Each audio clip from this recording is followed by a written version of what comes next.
Vidéo numéro 7 sur le projet 205. Dans cette vidéo, je vais te dire si la voiture donneuse est une pépite ou une merguez. Ça va l'oiseau, non? Engueule-moi aussi! J'ai temporisé à faire cette vidéo parce que j'attendais aussi une commande de pièces.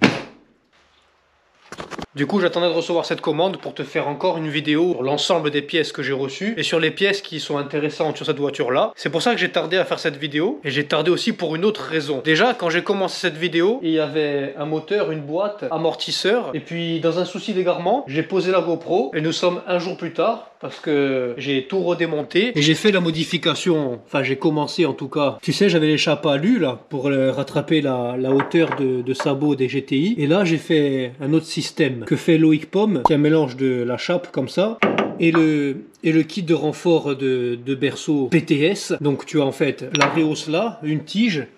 La tige elle sort ici et tu la soudes sur le longeron. Je me suis encore égaré, j'ai du mal à suivre une ligne bien précise. Maintenant je pourrais mieux te faire le tour de cette voiture parce que après avoir essuyé 28 générations de déjection animale et pas que, la voiture est un peu plus propre et tu pourras mieux voir. Quand j'ai acheté cette voiture c'était vraiment... Déjà c'était pas prévu et c'était un achat pochette surprise. Je ne savais pas du tout ce qu'il y avait comme pièce dessus. C'est pour ça que si tu as suivi l'autre vidéo, j'ai bricolé un petit peu bourré et que j'ai pu te donner ce conseil de ne pas le faire parce que tu fais des bêtises. Et maintenant je vais devoir lui lester le cul pour qu'elle redescende. Parce qu'en fait, c'est Archimède, je crois, qui avait dit ça, un truc comme ça, qu'il avait démontré avec une pomme. Il y a un truc de gravité là qui se passe. Quand l'arrière est léger et l'avant il est un peu plus lourd. Mais je voulais vraiment voir les pièces qu'il y avait dessus, du coup j'ai travaillé le soir tard et tout. Et j'ai mis 2 jours à démonter cette voiture. Et j'ai pas beaucoup utilisé les outils adéquats. J'ai passé plus de temps avec la disqueuse qu'autre chose. Parce qu'il y a tout qui était rouillé, il y a rien qui allait bien et tout, c'était l'enfer. Maintenant je peux vraiment te dire les pièces qui sont intéressantes dessus. Déjà je vais te faire le tour de la caisse, maintenant que tu vois mieux. Je sais pas si tu te rends compte, si tu as vu l'autre vidéo, le bordel que c'était dedans, mais j'ai aspiré comme un fou. J'ai frotté, mais je pense qu'il faut y aller au Karcher dedans. Alors au début, c'est vrai que j'avais vraiment peur, parce que la caisse, tu vois, elle est perforée, là et de l'autre côté. Mais au final, ça va plutôt pas mal, parce qu'ils ont mis, bon là aussi, tu vois, là tu vois à travers. Il y a vraiment beaucoup de rouille. Hein. Ben, je l'avais pas vu ça d'ailleurs, tu vois. Mais je pense que ça va quand même, c'est rattrapable, parce qu'ils avaient mis du silicone sous les cale-pieds, et comme il pleuvait dedans... J'avais vraiment peur de ça, tu vois, que l'eau stagne dessous. Donc c'est sûr que la caisse, elle n'est pas en super état, mais ça vaut le coup d'essayer de la rattraper, je pense. Après, le bon côté, c'est qu'ils n'ont pas déblaxonné les passages de roue et le dessous. Même si tu vois là, elle est quand même pas mal rouillée. Mais comme ils n'ont pas déblaxonné, ça a un peu protégé, j'ai l'impression. Le bon côté aussi, c'est que celui-là, l'arceau, il est sur la fiche d'homologation en VH. Tu vois, il est encore homologué en VH. Même si je t'avouerais qu'il n'inspire pas trop la sécurité. Après, à l'intérieur, ils ont fait des choses farfelues. Il y a eu du bricolage intempestif. Et ils ont soudé une barre en fer, là. J'ai mis 1 heure à sortir le baquet. Il était boulonné par dessous. Je sais pas s'ils ont boulonné le baquet et après ils ont soudé la barre. J'ai pas compris ce qu'ils ont fait, mais je me suis un peu énervé. Après ils ont soudé, tu vois, ils ont soudé des renforts de fauteuil agricole. Après, ce qui est dommage aussi, c'est qu'il y a le tableau de bord de la phase 1. Mais il est bien déglingué. Il y a des pattes rivetées un peu de partout, tu vois, il est fissuré de partout et tout, ça c'est vraiment dommage. Mais j'essaierai quand même de le rattraper. Après nous avons ce magnifique volant OMP en moumoute rouge. Ça c'était le volant Claude François à l'époque. Oui, il avait ça. Donc je t'avouerais que comme je savais pas trop ce qu'il y avait dessus, quand au premier abord, quand je l'ai vu comme ça, paniqué un peu, comme c'est mon côté joueur, ça je me suis dit il faut essayer. Après, si tu as vu l'autre vidéo, tu as vu que le haillon, je récupère pas le haillon. Les extensions, elles sont toutes éclatées. Les pare-chocs, je te prends même pas la peine de les sortir de là. Mais ils ont disqué, ils ont riveté des plaques dessus et tout, donc je récupère ni les pare-chocs ni les extensions. Niveau esthétique, je récupère juste les ailes avant. Le capot, je le récupère même pas parce que c'est un capot automatique. Je t'avouerais, plus je démontais, plus je commençais un petit peu à paniquer. Après, comme j'ai la positive attitude, je me disais toujours que qu'allait m'aider quand même, c'est tout l'environnement moteur qui allait me servir et où j'allais moins galérer à chercher parce que c'est tous ces genres de petites merdes que tu passes un temps fou à trouver. Et là, il y avait le bocal de direction assistée, la la poulie que tu mets sur l'alternateur avec la pompe et tout pour la direction assistée qui est homologuée en VH. La crémaillère, un berceau en plus, tu vois, j'essaie un petit peu de positiver comme ça. Alors à l'époque, soi-disant, il y avait un train arrière avec des bras Grupa, mais c'est des bras d'origine. Il y a juste des grosses barres en 22. Dedans, je sais pas en combien elle est, j'ai pas démonté encore. Tu vois, ça aussi, quand tu as des voitures stockées, il y a toujours les gens qui disent, oh, celle-là, elle a ça, ça et ça dessus. Alors la chose qui était certain qui est dessus, c'était les bras Grupa. La première chose que j'ai fait quand je l'ai acheté, du coup, j'ai démonté le train arrière et j'ai vu que c'était des barres d'origine. Donc là, je me décomposais encore un petit peu plus. J'ai eu un moment de faiblesse pendant le démontage. Par contre, là où j'ai commencé à être heureux, quand j'ai commencé à démonter le bloc, sur les GTI, entre le 1,6 litre et le 1,9 litre, tu as cette fameuse cale, tu sais, entre le carter et le moteur. Et en gros, je piche que dalle, mais je t'explique un petit peu comme ça. En gros, ils font la différence de cylindrée sur la hauteur du cylindre. Tu as un autre vilebrequin sur un 1,9 litre et tu as une course plus longue. Donc moi, la première chose que je fais, c'est je regarde la cale. Elle n'y était guère. Et cette voiture courait en F2013. Donc en 1,6 litre. Ce qui m'enfonçait un petit peu plus dans le fait que cet achat ne me servait à rien. Et après, tu as aussi, bon, tu as pas mal de différences entre un 1,6 litre et un 1,9 litre, mais je te dis les plus grosses. Après, tu as aussi la couleur des injecteurs. Tu as sur la 1,9 litre, ils sont jaunes, et je crois sur la 105 et la 115, il y en a un qui est noir et un qui est bleu. Enfin, je sais plus c'est lequel et lequel, mais on s'en fout. Et en fait, j'avais pas vu parce qu'il y avait tellement de merde, mais en démontant le collecteur d'admission, en enlevant les fiches des injecteurs, regarde-moi cette subtilité.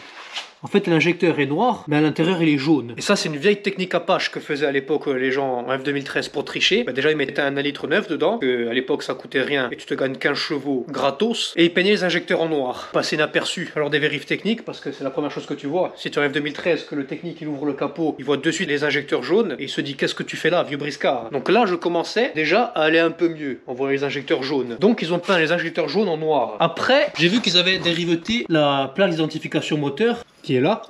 Normalement. Après, du coup, qu'est-ce que j'ai fait? J'ai mesuré ce carter-là, et celui d'origine qui est là-bas, et il y a 1,5 cm en plus. À peu près la même épaisseur que la cale qui est soi-disant ici. Donc je suis loin d'être un génie, mais je commençais à me dire que peut-être c'était un 1,9 litre.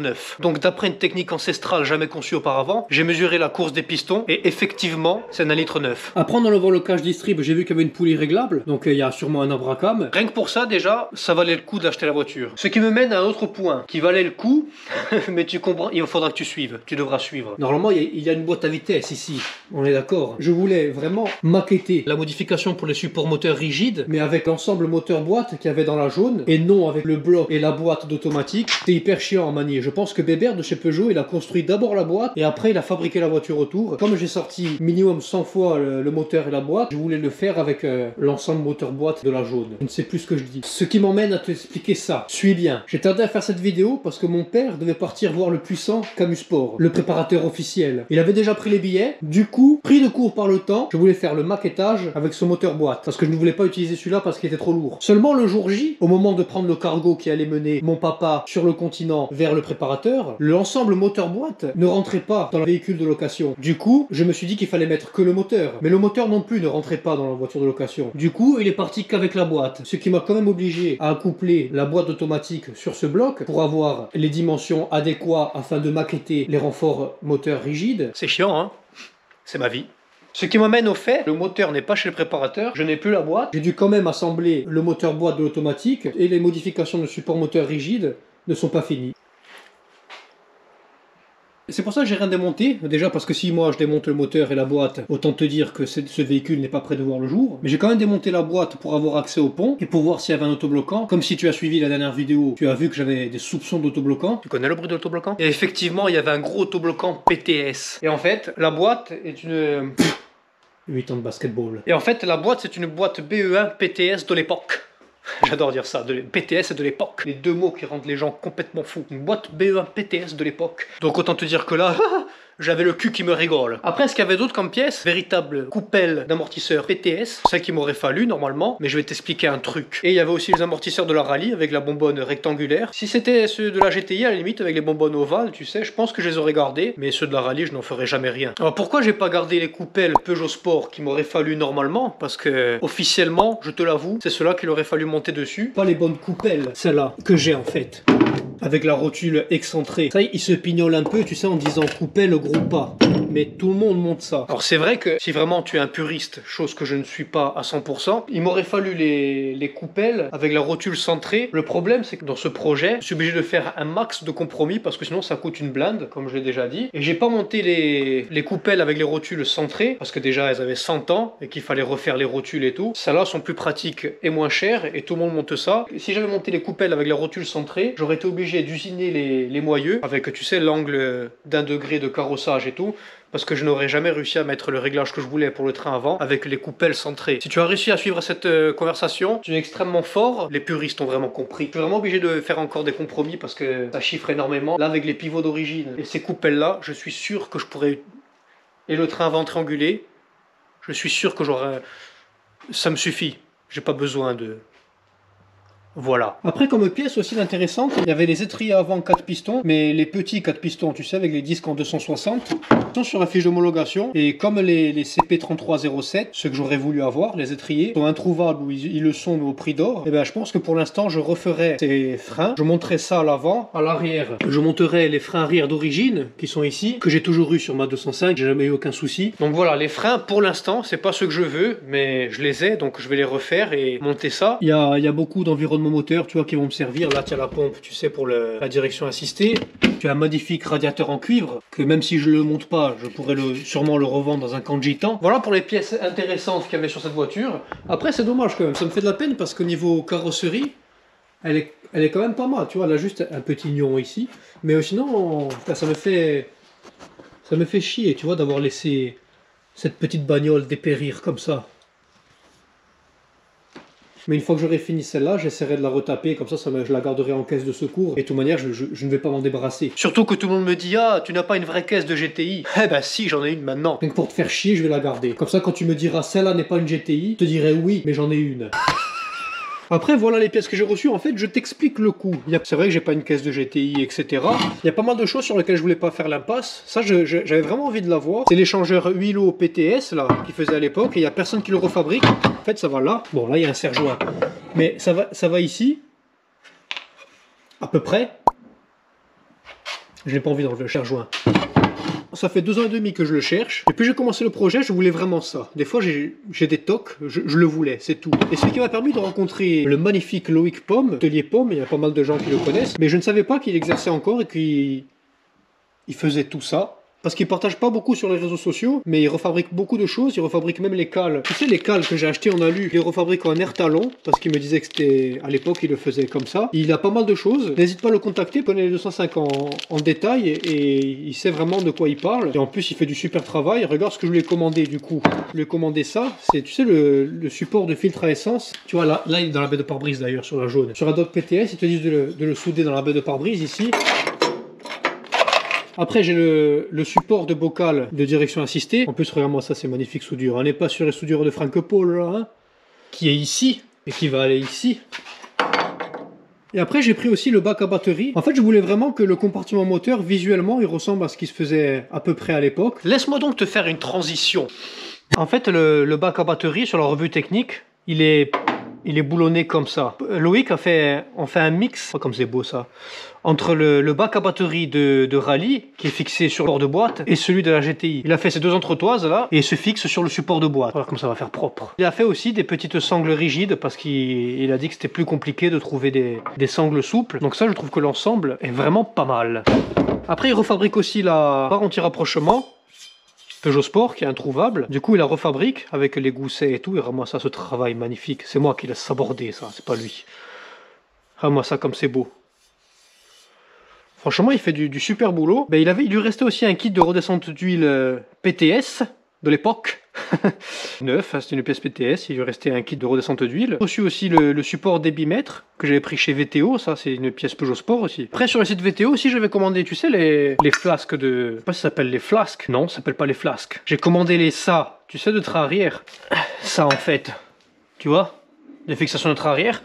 Et regarde la différence avec l'origine. Elles sont beaucoup plus grosses et beaucoup plus longues, les tiges. Et bon, en fait, c'est pas fou, hein. Ils ont juste enlevé, ils ont soudé des boulons, si j'avais su. Voilà pour l'ensemble des pièces où j'en suis à peu près. Donc là, tu as vu, je suis en train de galérer avec les supports moteurs rigides. Je voulais te faire suivre l'ensemble des vidéos tuto où je t'explique comment faire des choses que je ne maîtrise pas du tout. L'achat de cette voiture n'était pas prévu, mais je me suis dit qu'il valait mieux sortir d'abord cette vidéo. Comme ça, je te montre l'ensemble des pièces, parce que je pense que plus ou moins, pour l'instant, ça va être beaucoup de travail, mais au niveau pièces, à part emmener le moteur puissant Camus à Nîmes et faire réviser le moteur et la boîte. En achat, pour l'instant, on a les amortisseurs, moteur, boîte, train avant, train arrière. Nous avons les freins maintenant, si je refais cela en attendant. En pièces, mine de rien, ça m'a fait faire un sacré bond en avant, même s'il va me rester quelques bricoles à droite à gauche, mais ça va vraiment me faire avancer. Donc je me suis dit que le plus important, c'était de te montrer cette vidéo-là. Et maintenant, on pourra reprendre les vidéos tuto qu'il ne faut pas écouter. Donc cette vidéo touche à sa fin, j'espère qu'elle t'aura plu. Si tu as suivi cette vidéo jusqu'à la fin, tu es un sacré winner. N'hésite pas à lâcher un petit pouce bleu et le kiss, comme on dit, hein. N'hésitez pas à contacter Loïc parce qu'il est hyper cool et il s'y connaît vraiment. Et je n'ai pas toute la liste de pièces qu'il refabrique. Donc demandez-lui si c'est quelque chose qui vous intéresse parce qu'il fait vraiment beaucoup de pièces. Je sais qu'il refait les flasques de train arrière, les véritables flasques de train arrière Grupa, pas les refabrications turques. Il refabrique aussi les bras de train arrière, je crois. Il fait les moyeux usinés avec l'angle de carrossage. Et, je n'ai pas tout en tête, mais il fabrique vraiment beaucoup de choses. Donc n'hésitez pas à le contacter et faites-moi plaisir. Quand je mets une vidéo sur internet, il y a une description. Allez la voir. Il y a tous les liens. Quand je parle de quelque chose, je mets tous les liens dans la description, parce qu'à chaque fois vous me demandez mais où c'est que tu as commandé ça, où c'est que tu as commandé ci, et dans la description mec, enfin, eh oh, on est influenceur ou on l'est pas? Donc cette vidéo touche à sa fin. Si vous avez des questions, n'hésitez pas. Je vous mets aussi les liens de la page Facebook consacrée à cette automobile. Je vous mets les liens de Tommaso, de Prépare, de Loïc. Je vous mets tout dans la description de la vidéo. Donc allez voir ça si ça vous intéresse. Si vous avez des questions, n'hésitez pas. Des conseils aussi, ça me fait plaisir. Donc restez connectés, bande de chiens.